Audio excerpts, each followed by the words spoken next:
Welcome, everybody, to a Boxscore Geeks show. I'm going to steal a convention other podcasts use and kind of give a pre-show introduction.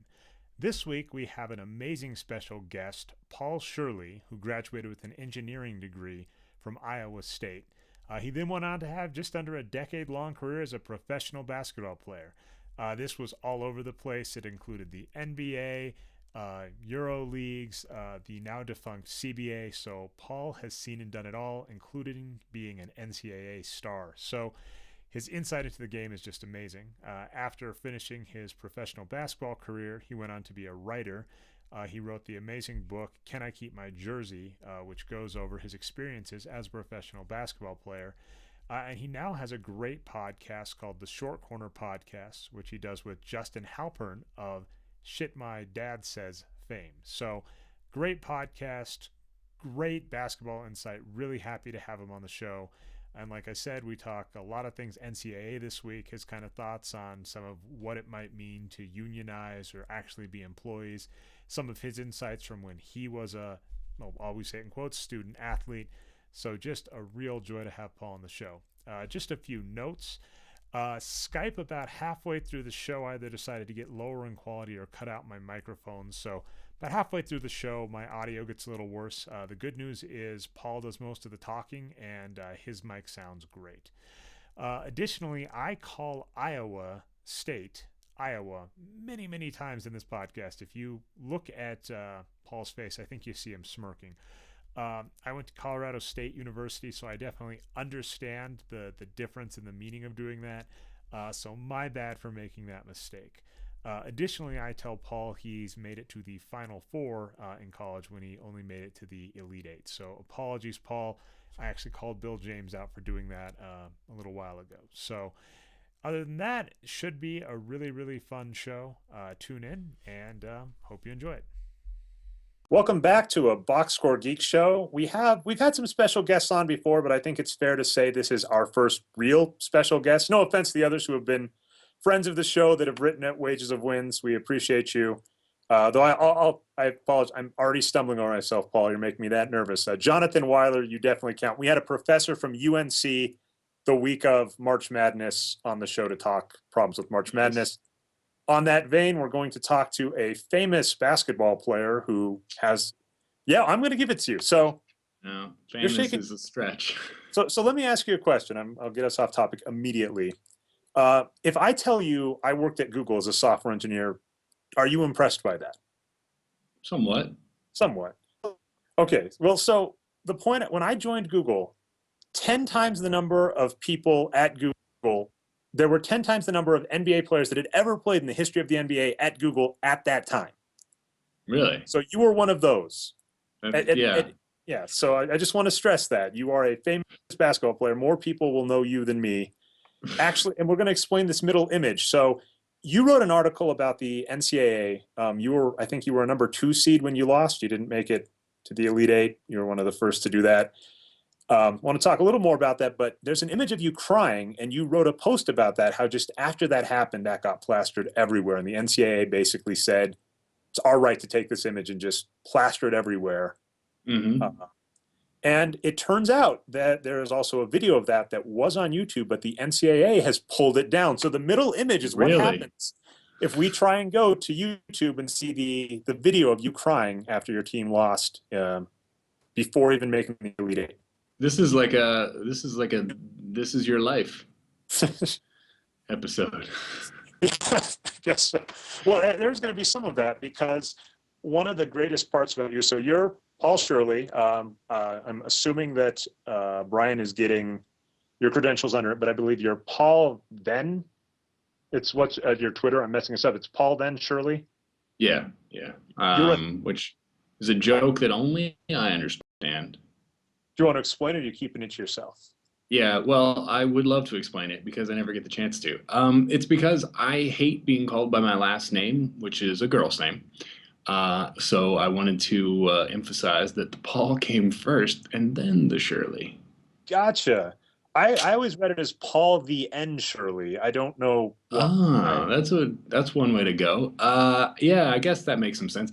To be honest, it's probably less about my last name being a girl's name and more about just hating being called by my last name in general because it's way dehumanizing. It reminds me of the military and like the old basketball days when the coach just like calls out, yeah, Alvarez and Shirley over here.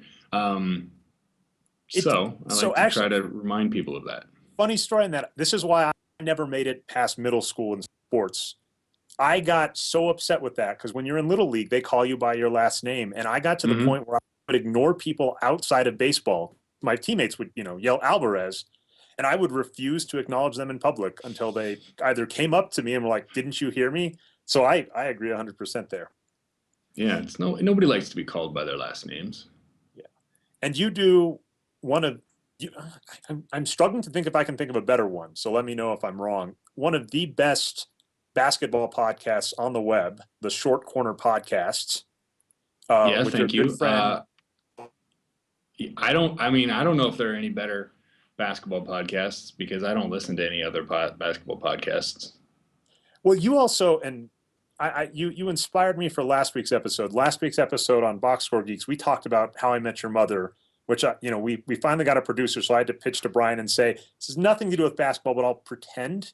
And you had done something similar where you did one of the greatest podcasts I've ever heard, the Game of Thrones podcast, where you compared. I think you listed every single player in the NBA and compared them to a Game of Thrones character. It seemed like it. We actually had more characters and players to go through, but we had gone on for like an hour and a half. So Justin and I had to cut it short, mainly because we are now with Podcast One, who do like Adam Carolla and all those big names. And in our old days, on by ourselves, I'm sure we would have just rolled through all of them. But because it was getting long and they were running out of sponsors for us, they had to cut us off. So is there going to be a follow-up episode to that? I Yeah, would I think hear it. next year about this time we might have to bring it back. We do like I like so that's the great thing about working with a TV writer, Justin Halper, and was responsible for the Shit My Dad Says franchise, which resulted in a bad TV show. But he also wrote this book, I Suck at Girls, which has been turned into another TV show called Surviving Jack. So he has lots of good ideas about little bits and segments we do, which is nice. He, I think, was responsible for something we do called Fuck That Guy, where we talk about somebody we either hate or love, generally, that just wants to make us say, fuck that guy. And yeah, his friend was responsible for coming on and portraying Javier Bardem, talking about the NBA, which was enjoyable as well. Yeah, that the Javier Bardem deciding MVPs and going. I think it was Pau Gasol, Jose Calderon, and Ricky Rubio. That was. Go listen to it. We'll get the link up because I mean obviously I want to talk more about NCAA, but Short Corner podcast. Go listen to it. So much great material. I could literally, as I said when you agreed to be on, I actually said I was going to fan out a little bit first, just because I love that so much. The other just major thing I wanted to give you is I told you this before the show, you called Steve Nash a sociopath on your show, then got him to come on your show and then basically just depressed him going, you're old, you're going to be retiring, your best days are behind you. I had to go to therapy for that when that happened to me. How's it going? And that was amazing. Yeah, he was sad sounding on our podcast. It was an interesting reversal because when I was with the Suns in 2005, he was there, and obviously I looked up to him as a basketball player because in part he was just older than I was, right? And you always tend to just sort of revere the veterans. But in a weird way, I've like leapt out in front of him as far as life goes, just because I've been retired now for 4 years or something, and so he's staring that gun down now. It was interesting to be on the other end of things, where I was now the sort of wizened older person, even though I'm younger than he was. Yeah, I mean, you've talked a little bit about that, but Kobe's starting to do that. It looks like he's trying to change his image, which may be too little, too late, but we'll see. And Mm-hmm. you and Justin talked about how Kareem Abdul-Jabbar, without doubt, from a stats perspective at least, part of it's the era he was in. Just some of his records will never be touched. And Justin was saying, he was trying to audition for a show and acting like he was a big deal, and just such a big switch from going to the NBA to, I guess, real life and finding out that everybody doesn't just let you do anything as soon as you stop putting a basket through a ball or a ball through a basket every night. Uh, Metaphysically, it could be the other way around. Who knows? I mean, they're both rotating on the Earth, right? Um, yeah, it's tough even for me. I think that as a player, you are constantly given a break, both with personality, intelligence. I know that I've done a lot of learning in the last 4 or 5 years about how I'm not nearly as smart as people told me I was. It's really easy to be like the smartest guy in an NBA locker room, right? But when you try to translate that back to the real world, it becomes a different beast entirely. I've noticed that in writing too. It was easy to be the best basketball player, writer. It's a lot harder now to be out amongst the other fishes who have been writing for 20 and 30 years, and I've only been doing it for 10. Still going quite impressive. And so on that note, I actually want to transition a little to the NCAA. I do want to give one last shout out before I tweeted this at you at one point. You actually played in a game against LeBron James. It's misleading because LeBron James got 17 points and 8 assists, but LeBron James was actually terrible that game. He went 5 for 16, got 4 turnovers. Meanwhile, in limited time, Paul Shirley came into the game for 14 minutes and amazingly got, let's see, it's 6 points, 5 rebounds, or no, you got more than Eddie Curry. That's impressive. Or 4 rebounds and 2 assists. Actually, it's not Not that impressive to out rebound Eddie Curry, right? on per minute. Actually, he did get 5, but you got five, six Oh, okay. points, 4 rebounds, and 2 assists in a limited 14 minutes of play. If you look at kind of the wins produced style, we may talk about rebounds, but we'll probably have to leave that to another podcast. You were actually more impressive on a per minute basis than LeBron James, and we'll just leave out the I will fact that take it. you. We'll leave out the That's fact my that that's your team lost that's by my 30. So my one claim to fame in the NBA, I guess, and that's a very specious one. That was, I think, my career high for points. I believe I was playing maybe with a 10-day contract on the line or something. So I was the stereotype, like you should never sign guys to guaranteed deals. They'll always play harder if there's a threat that they might lose their jobs. you can talk more to Dave about that. I don't know how about 10-dayers, but at least in terms of contract, at least in terms of year-to-year contracts, that doesn't appear to be the case. At least those crazy economists seem to not Oh, believe it. really? At least it's Nice. not discernible. So that what might be even funnier is players might think they're trying harder, but they're not actually playing better when they're playing for a contract. Yeah, So they I could and see I that. okay. So sorry, way off topic. One thing I think we plug. Do you want to plug anything else specifically? We plugged the Short Corner Pod. Got your Twitter accounts out there. Got man, I'm already dropping the name of Justin's new show, Surviving Jack. Justin's show is Surviving Jack. So yeah, go watch Surviving Jack, and then he can make some millions of dollars, and he'll help me write my next book, subsidize it. And when is that on? By the way, do you know off the top of our head? It's on Thursdays at I believe 9:30 East and Pacific. Awesome. East and Pacific. Okay. Well, All right. right, that's how that goes, maybe, and then Central Time 8:30. All right. So awesome. And so the one of the things that we can plug about yours, I don't know how well the sales are going. I've been telling you need to turn this into an audio book because it is a good read. I'm 80% of the way through it. So I lost my Kindle. I'm very upset about that. But you wrote a fantastic book called Can I Keep My Jersey? Which is about your life as a pro basketball player. You're not a conventional basketball player, though. You didn't get drafted into the NBA. You were bouncing around, in Spanish leagues, Euro leagues. I'm on the part where you're in Russia. And hoping that NBA teams would pick you up and they'd pick you up for 10-day contracts, things would be going great. Then they'd need to sign a guard or you'd get injured. But you kind of have the perspective on being a pro basketball player as well as being a NCAA player. And I definitely wanted to get your opinion on that. So you were an NCAA player, but you weren't conventional. You weren't on an athletic scholarship. You were on a academic. Am I right? Yeah, I went to Iowa State on a national merit scholarship. Actually, I was probably going to end up at a Division II school or an East Coast academic school until Tim Floyd at Iowa State came along and was somewhat interested.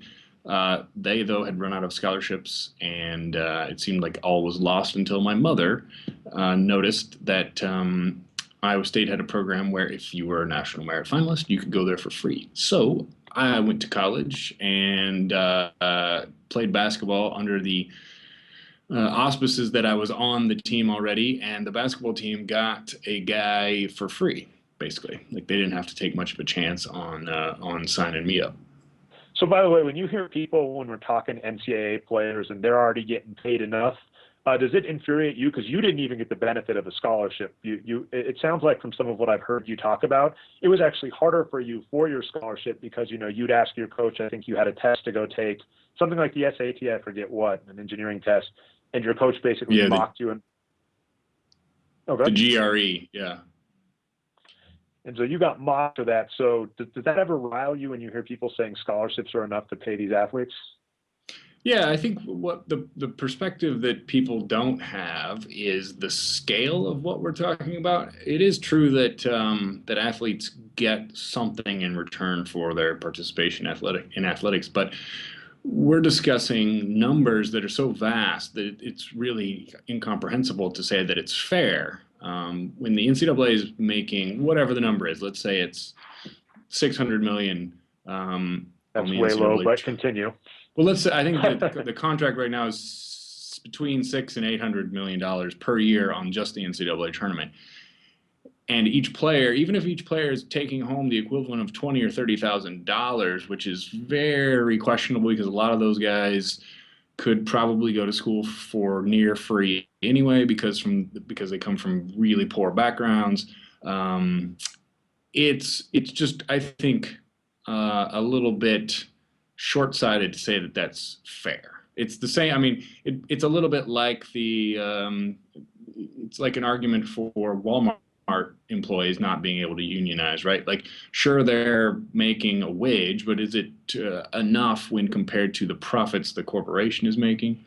I'm not sure. And then when you throw in the fact that the players can't unionize or stick up for themselves, and in addition can't do something outside of that world to make money, it gets a little weird.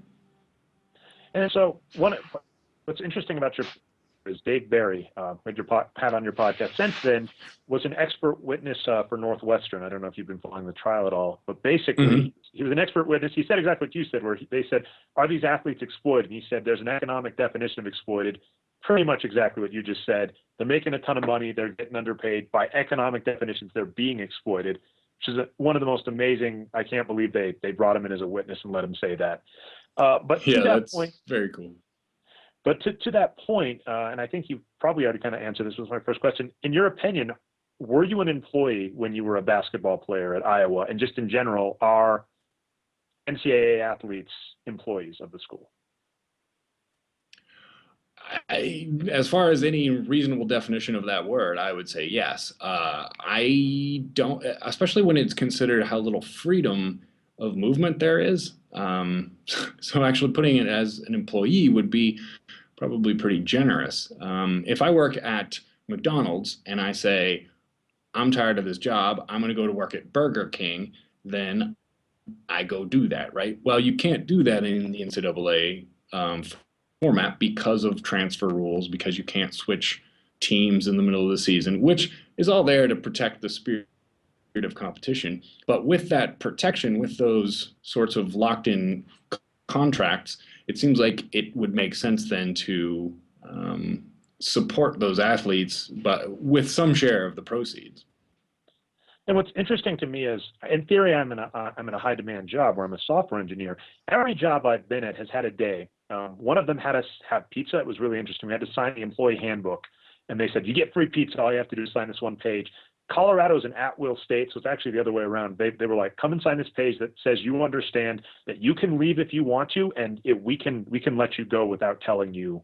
So it's even funnier when you're talking the employee definition. In the real world, many of the laws go the other way, where the status quo is, I can leave without telling you, you can leave without telling me, as long as there's not discrimination or something, everything's fine. Right. You're saying the NCAA is even worse than that.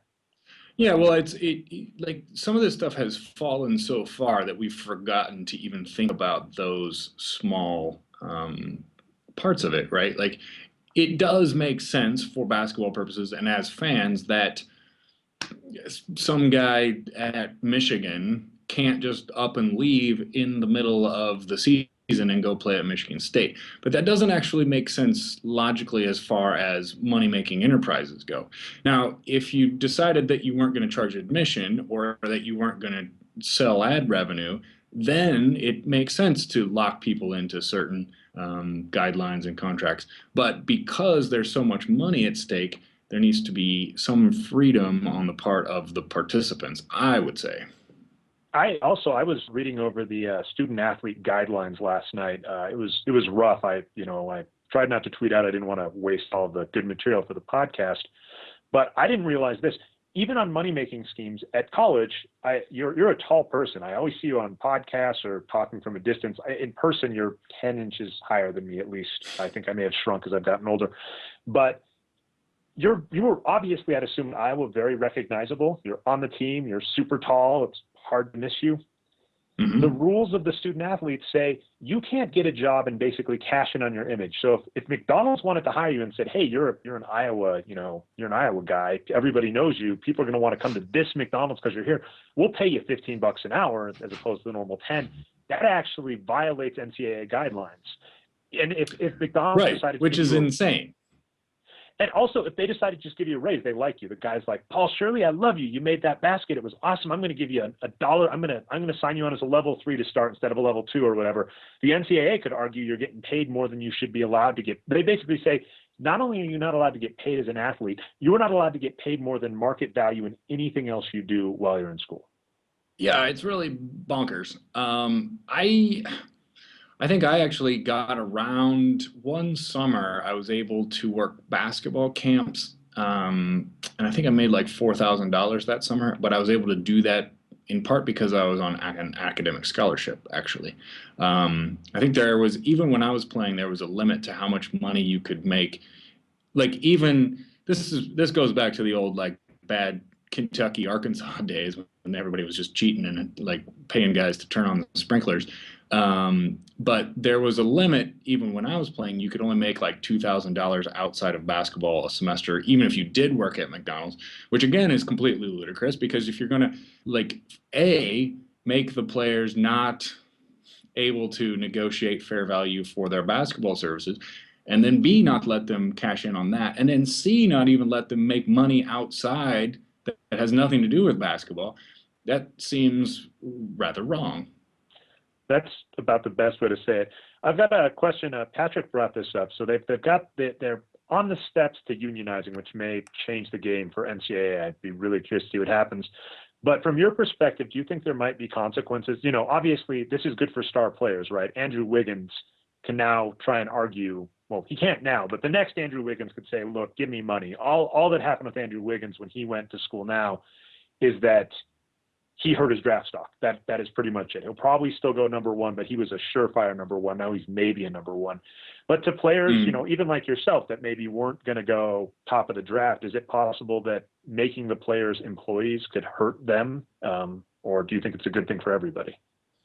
I can't imagine how it would be bad for anyone. There's just a lot of money involved. And even if it's divvied up to the point where guys are only making $50,000 or whatever the number is, I still think it's fair. And I don't know that it has to be a straight up cash payment.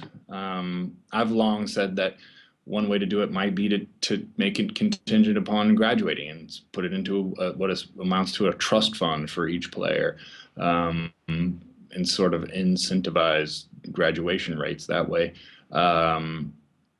To me, it's only fair to do it that way, and I think once people settle down about it, it will make sense. I think what's really amazing is how up in arms fans get when they are exposed to the idea of paying players. I don't really understand that. It seems oddly Midwestern, quasi-racist, because they will make the case that like, oh, they should be thankful for what they get. You would never make that case to any other employee. Like if an employee felt like he wanted more money and he was getting paid very little, you would say, like, good for you. Like most of us side with the employees, except for, it seems, when it comes to college basketball.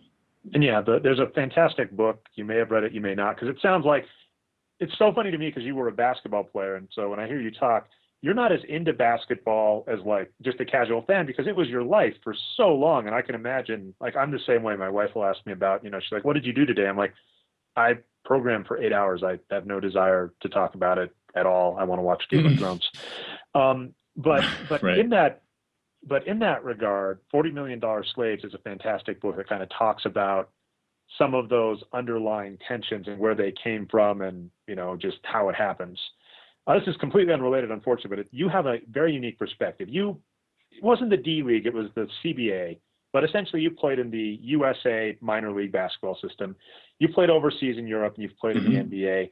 One of the arguments people say about these, stuck up college athletes that want to get paid is they don't like it. Why don't they just go play somewhere else? What's your opinion on, a player playing for the D League or playing overseas instead of playing for NCAA? Is that a viable thing? Is it, you talked a lot about it being hard to adjust. Well, I think that it's perfectly viable, and at some point that'll probably be more likely. The problem right now is that the NBA and the NCAA sort of have a monopoly on public opinion, and so they're able to paint guys certain ways if they don't participate in the rigmarole. It becomes a little bit easier to marginalize someone or to cast him as troubled or a troublemaker if he doesn't just sort of stick to the party line and go play at Kansas for 8 months and then go play in the NBA, because it's good for the NBA to have the built-in marketing muscle of Kansas basketball, right? So people already know who Andrew Wiggins is. The NBA doesn't have to do much more to prop up his stardom. If Andrew Wiggins was off playing for the Rio Grande Pit Vipers or whatever they're called, it'd be a little bit harder to get him headed in that direction. That's not to say it would be impossible, though. I think that if the model starts to change, it'll be fairly easy to capitalize on that. I think that, as with all things, though, these massive corporations are just afraid and know that it's really easy the way things are and don't want to change anything. But so for an up-and-coming athlete, would you say it's completely viable, and even with culture shock, they should just go overseas? If you could have talked to Andrew Wiggins last year, would you have just said, "Hey, go play in Spain for a bit"? I don't know, because I think there's still a stigma attached to that, and he probably doesn't get to be the number one pick if he does it. Maybe. I mean, there are a lot of things that can go wrong by going overseas to play. So it seems like that's a better move if you're a marginal first rounder, maybe. Oh, and we're pushing up against the time you said you could have, but I'm going to try and sneak in 2 more questions. So actually, funny thing on that note to Andrew Wiggins, the draft is a really weird kind of carrot stick kind of mechanism based on what you just said, because if you tell someone, "Hey, you were going to be number 1, but if you do this, you're going to be number 5," that is significant millions. You made the Final Four, are a tall guy. Those are good things to getting into the NBA. In fact, Dave's research says you gained 12 draft spots just by being in the Final Four, and you lost 6 draft spots by going back to school. Did you consider joining the NBA after your first Final Four? Because that was actually your best opportunity to make the NBA and get drafted. Probably as a second rounder, but we actually only made it to the Elite Eight.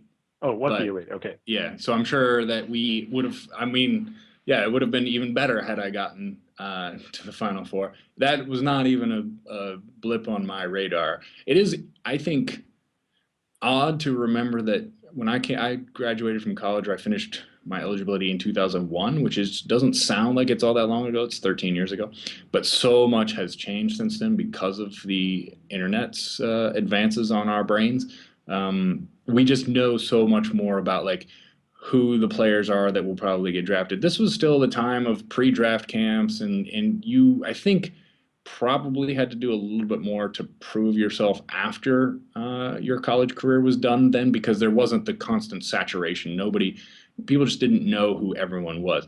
If I had played now, I would have been comparable to whoever was on Iowa State's team this year, right? So like guys that you've probably seen in your living room just from watching college basketball. But back then, all of a decade and a little bit ago, people just didn't know who all these players were. So unless you were on Michigan State or Arizona or UCLA or North Carolina or Kansas, it wasn't quite as evident that me, tall white guy, might be able to play in the NBA. And it shouldn't be lost that I think as a senior, averaged like 10 points and 7 rebounds, which is hardly going to get NBA teams drooling over a white dude from Kansas. Yeah, although the height and young parts were the two biggest edges. Last question I got for you was this interesting kind of thing that's put about college is that it's going to mature the player and teach them the game. You actually went all 4 years, got a degree. I've always been a little skeptical, especially given that the three-point line isn't the same, the shot clock's not the same, the amount of time in the game isn't the same, the foul rules aren't the same. Do you think that college, first off, matures players just as human beings in a way that's meaningful? And then also, does it even prepare them for the NBA enough, given that the rules are different enough? It did for someone like me, who is a late developing white dude. I probably didn't hit peak basketball ability until I was about 26 or 27, just because I was such a late bloomer. You know, I grew an inch out of high school. It would have done me a lot of favors if I could have had like 3 redshirt years. I did actually redshirt 1 year, and that was quite the boon to my career because I was just so physically immature. So from that perspective, I guess it does, but a lot of that's just like aging. There is a certain, I think the militaristic attitude that is taken by most college coaches, most support staff in college does some good because it trains your brain in a certain way, like the psychology of toughness and resilience and all of those things. I certainly benefited from that. Professional basketball seemed a lot easier because I had gone through what amounted to 5 years of boot camp. And there is something about being exposed to the academic rigors, I guess, of going to college. For me, that was a little different because I was getting a degree in engineering. A lot of my teammates were getting degrees in things that weren't real. So I think I got a little bit more the benefit of that than lots of people. But it does help socialize the humans, right? Like to get them in an atmosphere that's more like the real world, as opposed to if they had just been coddled forever. There's certainly a lot of coddling that goes on with college athletes, but I think there is some good that comes out of just the normalization of being on a campus. Oh, and sorry to follow up on that, but Dave Barry's fun comparison to you was you had a better career than your teammate who was I'm going to mess up its name. It was Marcus Pfizer. Is that how you say it? Pfizer? Yeah. No, I think he had a better career. He probably made about no $10 money million. No, that's the fantastic part that we go about the NBA every day. We go, Allen Iverson is terrible. He's one of the highest paid athletes ever, but he was not good when he was doing it.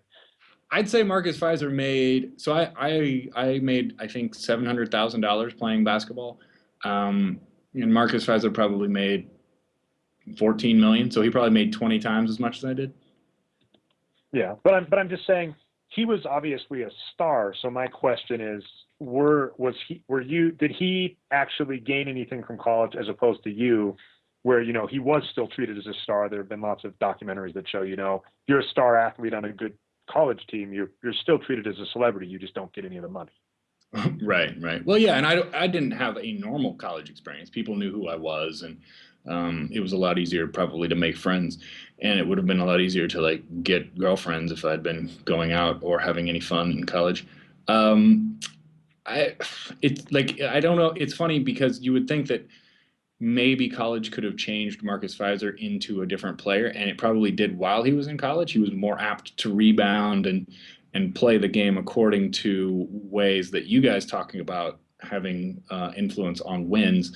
But then he reverted when he got to the pros and just started playing like an asshole again.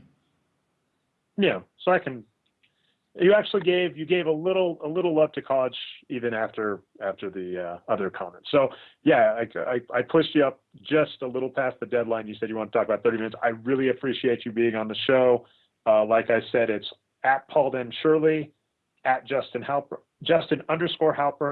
Exactly. Short Corner podcast. Make sure to watch. I'm glad I have it back in front of me. Surviving Jack on Fox Thursdays at 9:30. Pick up. Can I keep my jersey? By the way, do you get to keep your college jersey?